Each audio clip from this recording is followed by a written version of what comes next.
All right. I think we need more time than that. There we go. I was going to say that, given us 6 minutes, oh my Yeah. God. We got a lot of ground to cover. So I'm Ron Miller from TechCrunch, and we're going to chat with Travis today about Uber for Business. And before we get into that, I just want to try, and we did this in our last talk as well, where we had the speaker just give a little bit of an overview to set a baseline for you guys, what it is, and how it's different from consumer Uber. Yeah, it's a great question. So business travelers were some of the earliest to adopt Uber. Everyone here, I'm sure, traveled here and got off the airplane and needed to find a ride to your hotel. And that was the situation that drove a lot of adoption of Uber.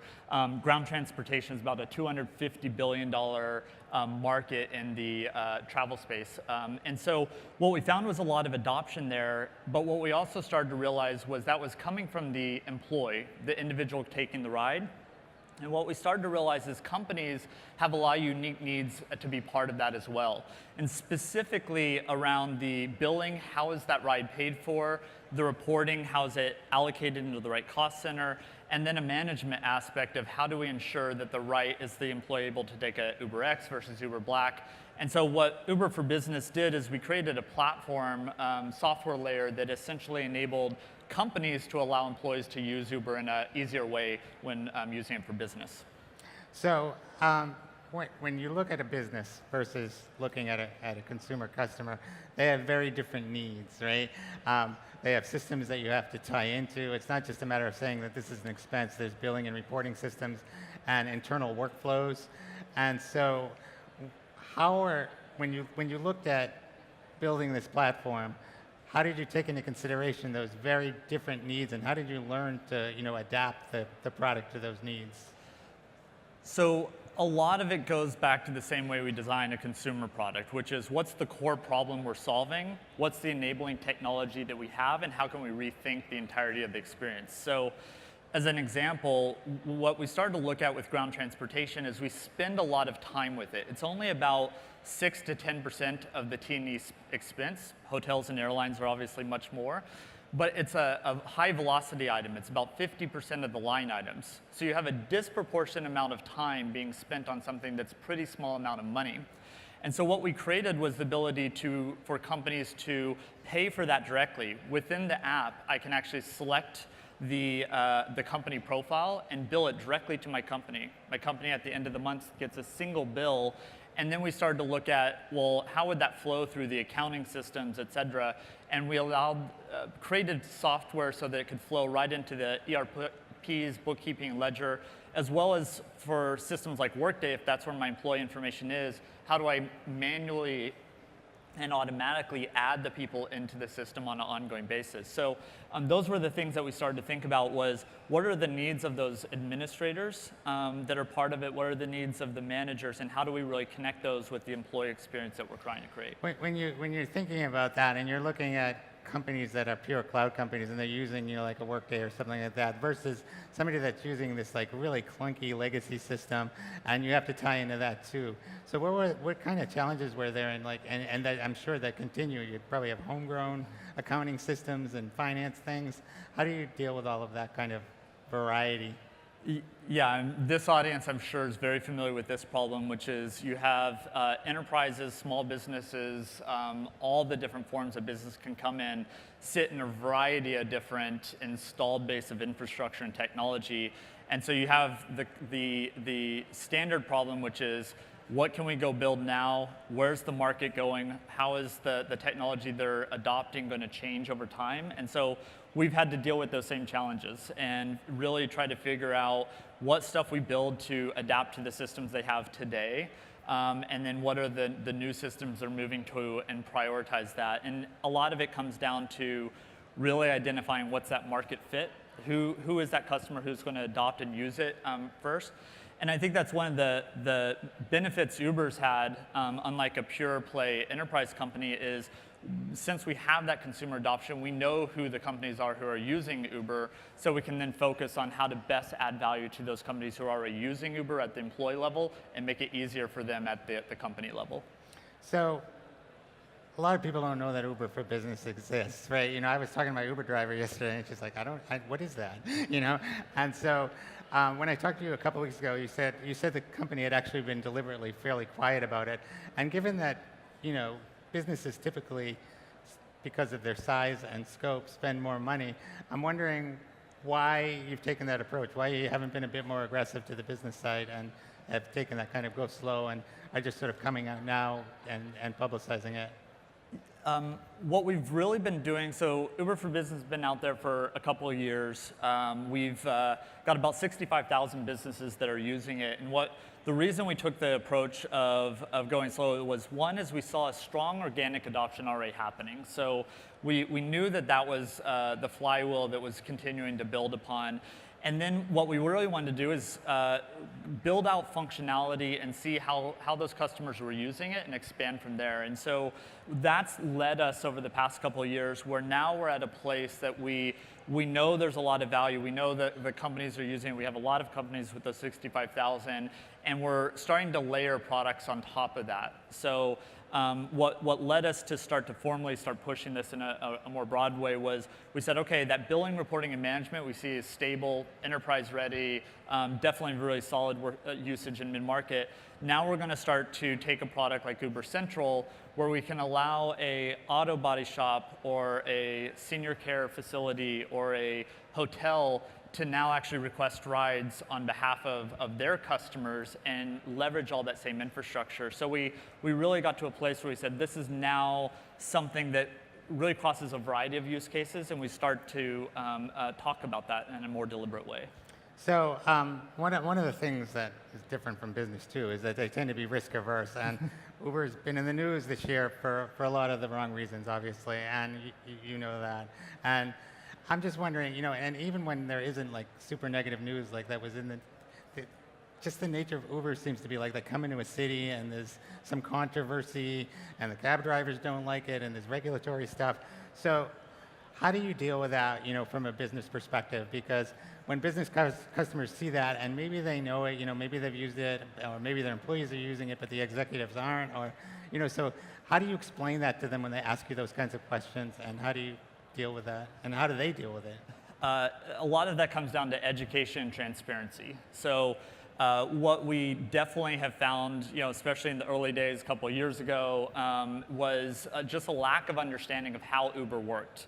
What cities were it in, what's it mean from a safety and security, how do we sort of think about these issues given the narrative that would often play out in the press. And so what we would do is we would sit down with the security officers of these companies. We would sit down with their travel administrators and help them understand how our model works, why the employees are adopting it, but also what we actually do in real practice. So a lot of it just came down to giving them a direct person to have a conversation with and get real information.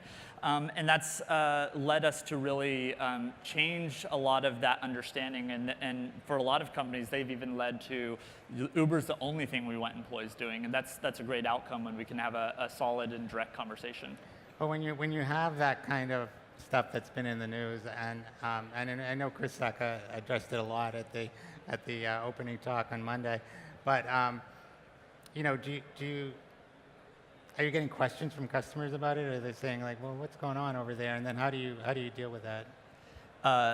So obviously, I think you're referring to some of the recent news. Obviously, we take very seriously, the allegations and want to create an environment that is just and inclusive for employees. And what a lot of those conversations comes back to the same thing I just said, which is have the direct conversation, talk about what we are doing, what's going on, what our action plan is, and that creates a very different dynamic than what we can do in a broadcast medium versus a very direct conversation with companies.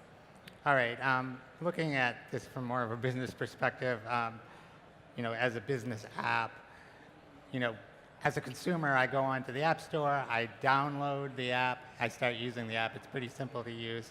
When you're dealing with a business, there has to be something that's put in place, and there has to be a sales and marketing team that gets put in place. It's a very different kind of dynamic. So what was it like trying to put that whole thing into place, and where are you in that process?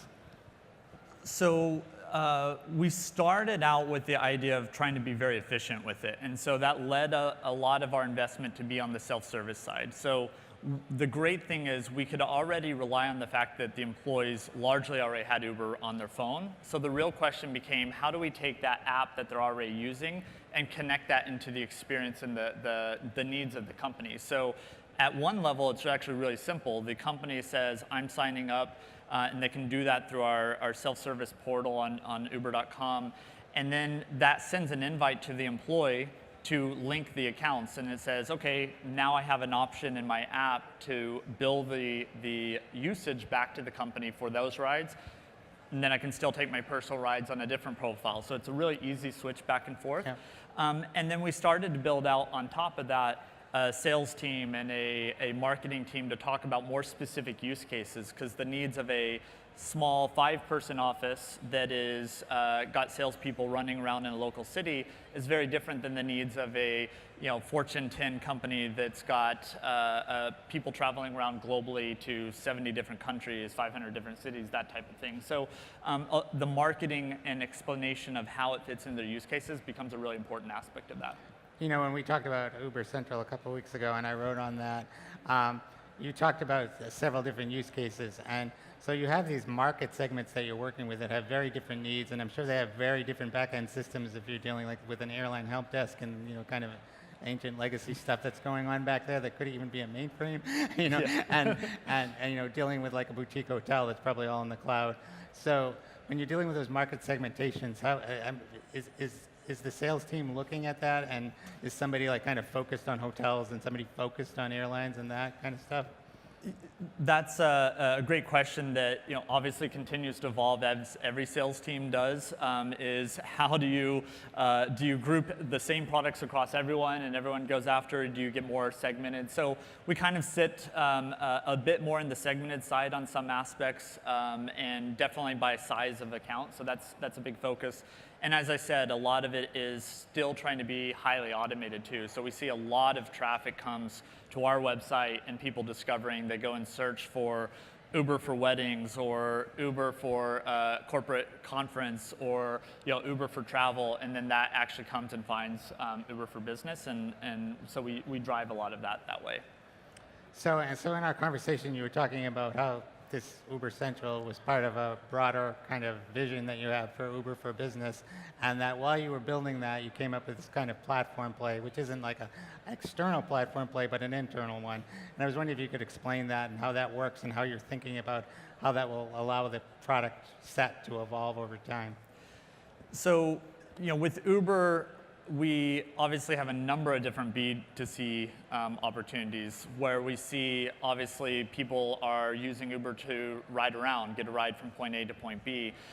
We also see things like people are using Uber Eats, sometimes for delivery at home, sometimes for delivery when they're out on the road traveling for work. And so when we think about the needs of a company around their employees, around their customers, and around their goods, we really have at Uber a lot of different efforts going around to solve those problems. And so from Uber for Business, what we're trying to do is create a common way for that billing, reporting, and management to be managed consistently. So they don't have to have multiple billing relationships or multiple ways of loading an employee base in, that we can have one common platform that then each one of those solutions becomes really easy to layer on. So I, as a company today, could sign up for Uber for Business for travel, for my employees traveling around and managing their expenses. And then tomorrow I might decide I want to start to dispatch rides for my customers. Maybe I'm a hotel chain and I have my employees traveling around, and then I want to actually start to offer people coming to the concierge desk a way to call a car. They can then just with one click of a button turn that feature on, and they don't have to set up anything new. So it becomes a really easy way to access these new services we create.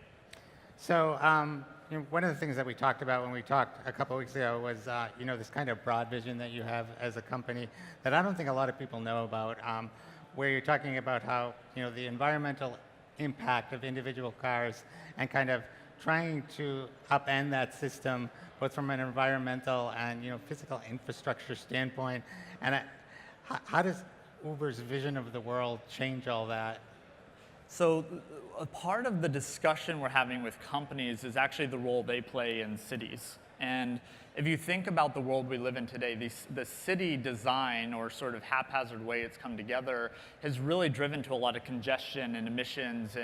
And we have these things called rush hour, driven by people going to get to work. And so we see the businesses playing a key part of that, because they ultimately are the ones that are driving some of that behavior accidentally, and they're the ones that actually benefit from it. So a few examples of stats around that.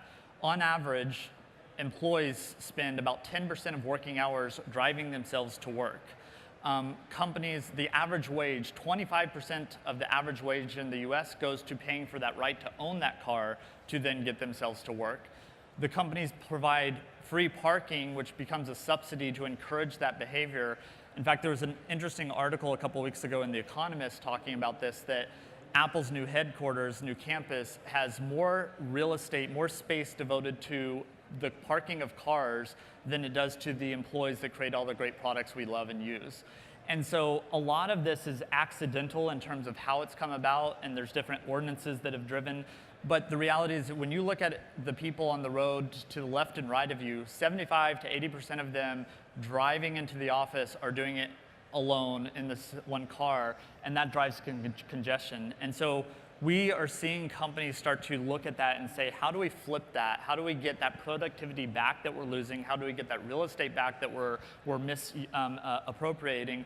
And how do we get the satisfaction and employee experience come from thinking about that holistically of where our money's going? So we only have about a minute and a half left, but if you look at it and you say, from a policy standpoint, well, maybe we should be making more public transportation, not, using more Ubers. But so how do you see Uber working with, a public transportation system and maybe, where people don't live near public transportation, so they say, screw it, I'm using my car. And that's actually one of the challenges of why public transit isn't used as much as it could be, is that last mile is not there. So what we're finding with Uber is we're actually extending the last mile coverage for public transit. And there's some cities like Summit, New Jersey, that's partnered with Uber and said, instead of building another parking lot to try and encourage people to drive and park there, we're going to extend Uber and pay for Ubers to get to the train station. And we're seeing companies do that same thing to encourage it. And so,